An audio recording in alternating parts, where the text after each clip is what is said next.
ಆಕಾಶವಾಣಿ ಆರೋಗ್ಯ ಸಂಚಿಕೆ. ಇಂದಿನ ಕಾರ್ಯಕ್ರಮದಲ್ಲಿ ಕೇಳಿ ಬಂಜೆತನ ಶಾಪವೇ, ಈ ವಿಷಯ ಕುರಿತು ರಾಯಚೂರಿನ ಬಂಜೆತನ ನಿವಾರಣಾ ತಜ್ಞರಾದ ಡಾಕ್ಟರ್ ಸುಷ್ಮಾ ಅವರೊಂದಿಗೆ ಸಂದರ್ಶನ. ಇವರನ್ನು ಸಂದರ್ಶಿಸುತ್ತಾರೆ ವೆಂಕಟೇಶ್ ಬೇವಿನ ಬೆಂಚಿ. ಪ್ರಿಯ ಕೇಳುಗರೆ ನಮಸ್ಕಾರ. ಇತ್ತೀಚಿನ ದಿನಗಳಲ್ಲಿ ಈ ಬಂಜೆತನ ಅನ್ನುವಂಥದ್ದು ಸಾಮಾನ್ಯವಾಗಿ ಕೇಳ್ತಕ್ಕಂಥ ಮಾತು. ಮಹಿಳೆಯರಲ್ಲಿ ಸಾಮಾನ್ಯವಾಗಿ ಕಂಡುಬರ್ತಕ್ಕಂಥ ಈ ಬಂಜೆತನ ಪುರುಷರಲ್ಲೂ ಕೂಡ ಕಂಡು ಬರ್ತದೆ ಅನ್ನುವಂಥದ್ದು ಇತ್ತೀಚಿನ ದಿನಗಳಲ್ಲಿ ಎಲ್ಲ ವೈದ್ಯರು ಮತ್ತು ಎಲ್ಲರೂ ಮಾತಾಡ್ತಕ್ಕಂಥ ವಿಚಾರ. ಹಾಗಾಗಿ ಏನು ಬಂಜೆತನ, ಯಾಕೆ ಒಂದು ಆಧುನಿಕ ಜೀವನ ಶೈಲಿಯಿಂದ ಬಂಜೆತನ ಹೆಚ್ಚಾಗ್ತಿದೆ ಅನ್ನೋದನ್ನು ಕುರಿತು ಇವತ್ತು ನಮ್ಮ ಕಾರ್ಯಕ್ರಮದಲ್ಲಿ ಅದರ ಬಗ್ಗೆ ಮಾಹಿತಿಯನ್ನು ಕೊಡಲಿಕ್ಕೆ ಮಾತಾಡಲಿಕ್ಕೆ ರಾಯಚೂರಿನ ಬಂಜೆತನ ನಿವಾರಣಾ ತಜ್ಞರು ಮತ್ತು ಪ್ರಣಾಳ ಶಿಶು ತಜ್ಞರಾಗಿರ್ತಕ್ಕಂಥ ಡಾಕ್ಟರ್ ಸುಷ್ಮಾ ಅವರು ಕಾರ್ಯಕ್ರಮಕ್ಕೆ ಬಂದಿದ್ದಾರೆ. ಅವರಿಗೆ ಕಾರ್ಯಕ್ರಮಕ್ಕೆ ಸ್ವಾಗತವನ್ನು ಕೋರ್ತೇನೆ. ನಮಸ್ಕಾರ ಮೇಡಮ್. ನಮಸ್ತೆ. ಈ ಬಂಜೆತನ ಅಂದರೆ ಏನು, ಬಂಜೆತನಕ್ಕೆ ಕಾರಣಗಳು? ಬಂಜೆತನ ಅಂದರೆ ಯೂಶಲಿ ಈಗ ಮದುವೆ ಆದಮೇಲೆ ಏನೇ ತೊಂದರೆಗಳು ಇದ್ರೂ ಸ್ಟಿಲ್ 1 ವರ್ಷ ಒಳಗಡೆ ಪ್ರೆಗ್ನೆನ್ಸಿ ಆಗೋ ಚಾನ್ಸ್ 80% ಇರುತ್ತೆ ದಂಪತಿಗಳಲ್ಲಿ. ಇನ್ನೂ 20% ಏನಿದೆ ಅದು ಒಂದಲ್ಲ 2 ಕಾರಣದಿಂದ ಪ್ರೆಗ್ನೆನ್ಸಿ ಬರೋದಿಲ್ಲ. ಅಂದ್ರೆ ನಾವು ಬಂಜೆತನ ಅಂತ ಯಾವಾಗ ಕರಿತೀವಿ ಅಂದ್ರೆ ಮದುವೆ ಆಗಿ 1 ವರ್ಷ ಆಗಿದೆ, ದಂಪತಿಗಳು ಸತತ ಪ್ರಯತ್ನ ಮಾಡ್ತಾ ಇದ್ದಾರೆ ಪ್ರೆಗ್ನೆನ್ಸಿಗೋಸ್ಕರ, ಯಾವುದೇ ರೀತಿ ಕಾಂಟ್ರಾಸೆಪ್ಷನ್ ಅಂದ್ರೆ ಮಕ್ಕಳು ಆಗ್ಬಾರ್ದು ಅಂತ ಟ್ಯಾಬ್ಲೆಟ್ಸ್ ಅಥವಾ ಪಿಲ್ಸ್ ತಗೊಂಡಿರಲ್ಲ, ಬಟ್ ಸ್ಟಿಲ್ ಪ್ರೆಗ್ನೆನ್ಸಿ ಆಗೋದಿಲ್ಲ 1 ವರ್ಷ ಆದ್ರೂ.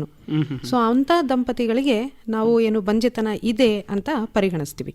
ಈ ತರ ದಂಪತಿಗಳಿಗೆ ನಾವು ಆಗ ಇನ್ವೆಸ್ಟಿಗೇಷನ್ ಅಂದ್ರೆ ಯಾಕೆ 1 ವರ್ಷ ಆದ್ರೂ ಪ್ರೆಗ್ನೆನ್ಸಿ ಇನ್ನೂ ಬಂದಿಲ್ಲ, ಗಂಡ ಮತ್ತು ಹೆಂಡತಿಗೆ ಇಬ್ರಿಗೂ ಟೆಸ್ಟ್ ಮಾಡಿ ನೋಡ್ತೀವಿ. ಇತ್ತೀಚಿನ ಕಾಲದಲ್ಲಿ ಬಿಕಾಸ್ ಆಫ್ ಕೆರಿಯರ್ ಇಂಪಾರ್ಟೆನ್ಸ್ ಇಂದ ಬಹಳಷ್ಟು ಜನ ಲೇಟ್ ಆಗಿ ಮದುವೆ ಆಗೋದು, ಸೊ ಹಾಗಾಗಿ ಲೇಟ್ ಆಗಿ ಪ್ಲಾನ್ ಮಾಡೋದು ಪ್ರೆಗ್ನೆನ್ಸಿಗೋಸ್ಕರ. ಆಗಿರೋದ್ರಿಂದ ಈಗ 35 ವಯಸ್ಸು ಮೇಲೆ ಆಗಿದೆ, ಮದುವೆ ಆಗಿ 6 ತಿಂಗಳು ಆಗಿದೆ, ಇನ್ನೂ ಪ್ರೆಗ್ನೆನ್ಸಿ ಬಂದಿಲ್ಲ ಅಂದ್ರೆ ಅವ್ರನ್ನೂ ಕೂಡ ನಾವು ಬಂಜೆತನ ಇದೆ ಅಂತ ಪರಿಗಣಿಸಿ ಎಲ್ಲ ಇನ್ವೆಸ್ಟಿಗೇಷನ್ ಸ್ಟಾರ್ಟ್ ಮಾಡ್ತೀವಿ. ಆಲ್ಮೋಸ್ಟ್ ಏನಿಲ್ಲ ಅಂದ್ರೂ 30-40% ಇನ್ಸಿಡೆನ್ಸ್ ಇದೆ ಅಂತ ಹೇಳ್ತಾ ಇದೀವಿ ಇಷ್ಟು ದಿನ. ಈಗ ಆಲ್ಮೋಸ್ಟ್ 2-3 ವರ್ಷದಿಂದ ಹೇಗಾಗಿದೆ ಅಂದ್ರೆ ಇದೇ ಬಂಜೆತನದ ಇನ್ಸಿಡೆನ್ಸ್ ಆಲ್ಮೋಸ್ಟ್ 50-60% ವರೆಗೂ ಜಾಸ್ತಿ ಆಗಿದೆ. ಅಂದ್ರೆ ದಿನಕ್ಕೆ ಇದು ಬಂಜೆತನ ಅನ್ನೋದು ಏರ್ತಾ ಇದೆ. ನೀವು ಮೊದಲೇ ಹೇಳ್ದಾಗೆ ಮೋಸ್ಟ್ ಇಂಪಾರ್ಟೆಂಟ್ ಕಾಮನ್ ಕಾರಣ ಬಂದ್ಬಿಟ್ಟು ನಮ್ ಲೈಫ್ ಸ್ಟೈಲ್.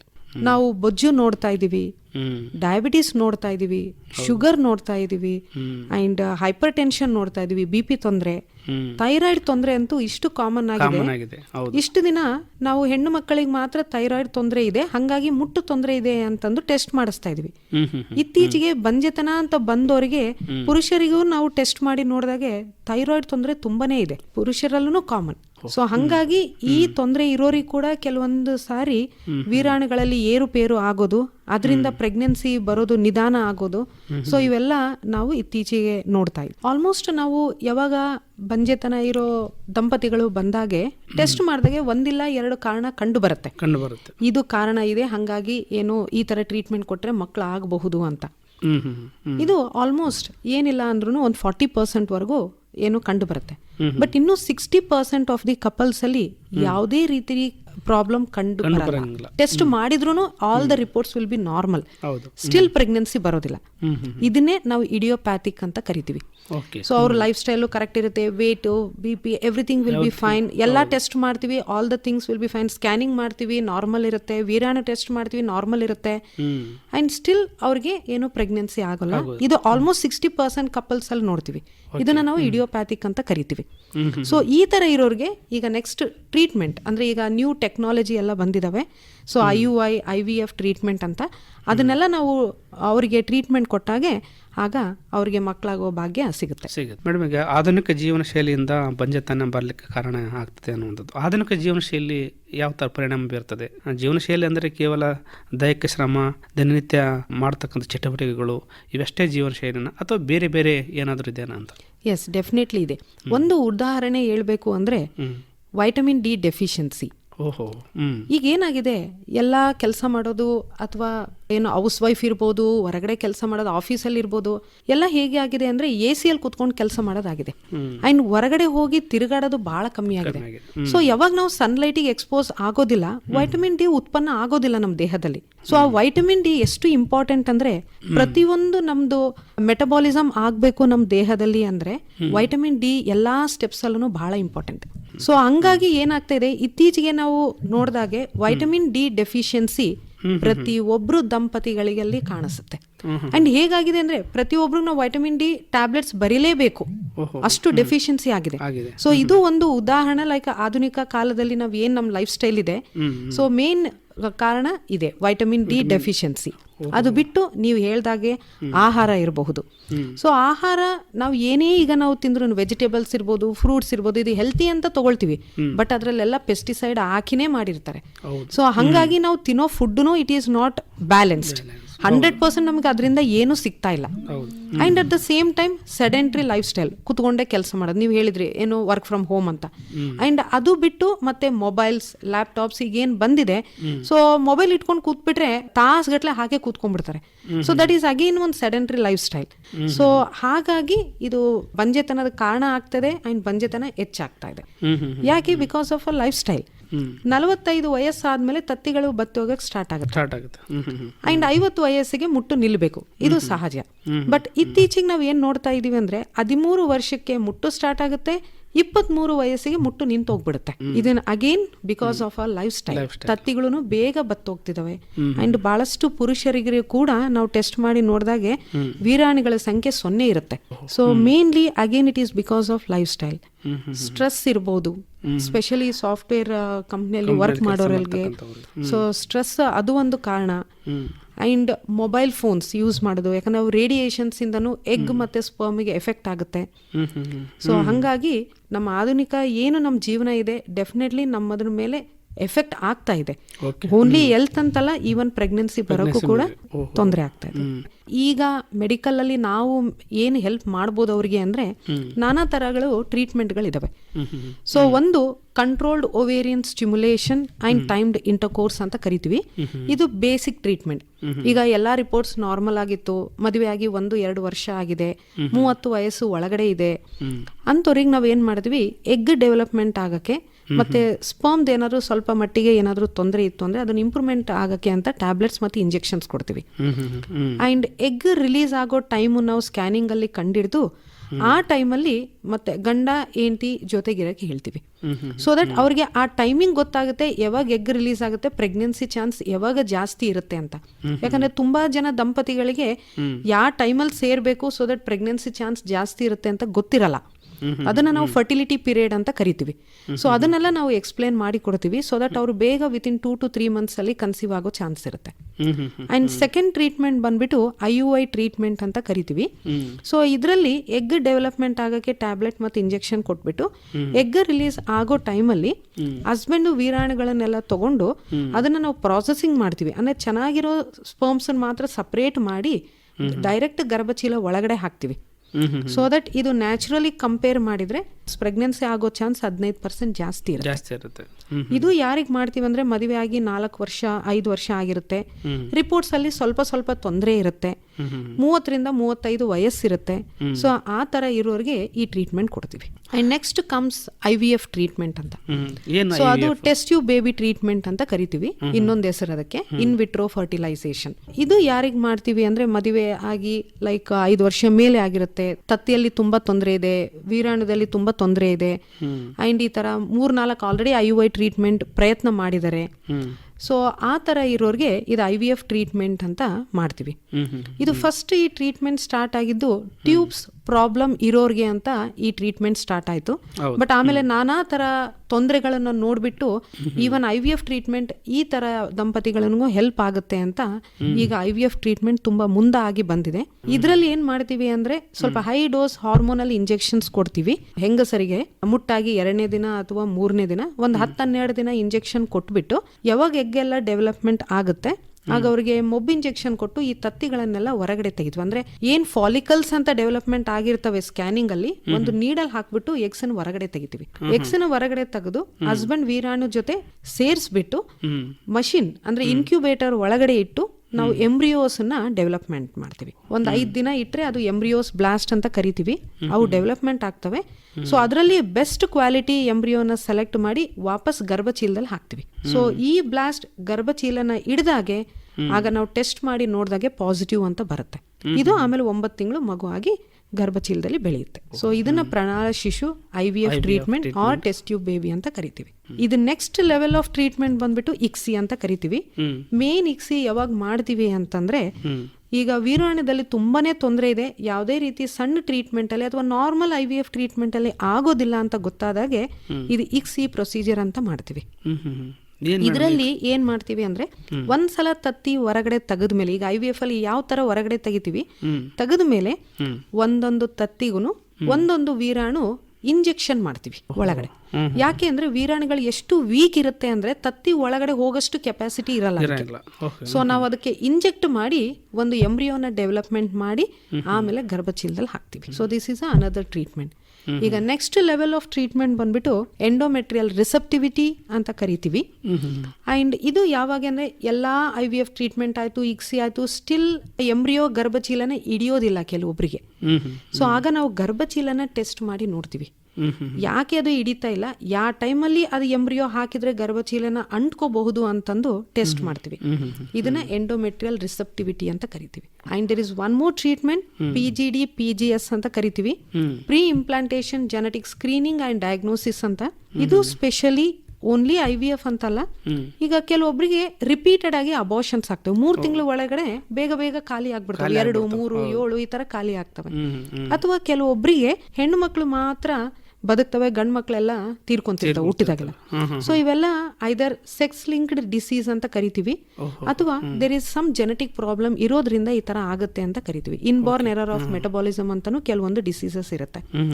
ಸೊ ಈ ತರ ಇರೋರಿಗೆ ನಾವು ಈ ತರ IVF ಟ್ರೀಟ್ಮೆಂಟ್ ಮಾಡಿ ಒಂದ್ಸಲ ಎಂಬ್ರಿಯೋ ಡೆವಲಪ್ಮೆಂಟ್ ಆದ್ಮೇಲೆ ಅದರಿಂದ ಒಂದು ತುಂಡು ಟಿಶ್ಯೂ ಅಂದ್ರೆ ಬಯೋಪ್ಸಿ ತೆಗಿತೀವಿ.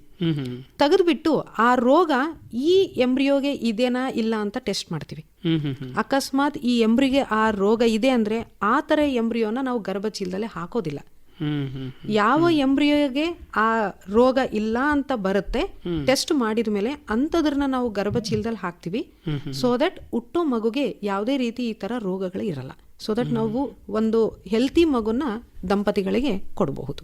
ಸೊ ಈ ತರ ನಾನಾ ಟೆಕ್ನಾಲಜಿಗಳು ಇವಾಗ ಬಂದಿದ್ದಾವೆ. ಮಕ್ಕಳು ಆಗದೆ ಇದ್ದಾಗ ಹೆಂಡತಿಗೆ ಸಮಸ್ಯೆ ಇರ್ತದೆ, ಗಂಡನಿಗೆ ಯಾವುದೇ ರೀತಿಯ ಸಮಸ್ಯೆ ಇರುವುದಿಲ್ಲ ಅನ್ನುವಂಥ ಕಾರಣಕ್ಕಾಗಿ ಬೇರೆ ಹೆಂಗಸರಲ್ಲಿ ಈ ಗರ್ಭಧಾರಣೆ ಮಾಡಿ ಮಗುವನ್ನು ಪಡಿತಕ್ಕಂಥದ್ದು ಉದಾಹರಣೆಗಳು ನೋಡ್ತಾ ಇದೀವಿ. ಇದು ಯಾಕೆ ಮಾಡ್ತಾರೆ? ಇದು ಸ್ಯಾರೋಗಸಿ ಅಂತ ಕರಿತೀವಿ, ಬಾಡಿಗೆ ತಾಯಿ ಇನ್ನೊಂದು ಹೆಸರು. ಇದು ಯಾರಿಗ್ ಮಾಡ್ತೀವಿ ಅಂದ್ರೆ, ಈಗ ಬಹಳಷ್ಟು ಹೆಂಗಸರಿಗೆ ಗರ್ಭಚೀಲ ಡ್ಯಾಮೇಜ್ ಆಗಿರುತ್ತೆ.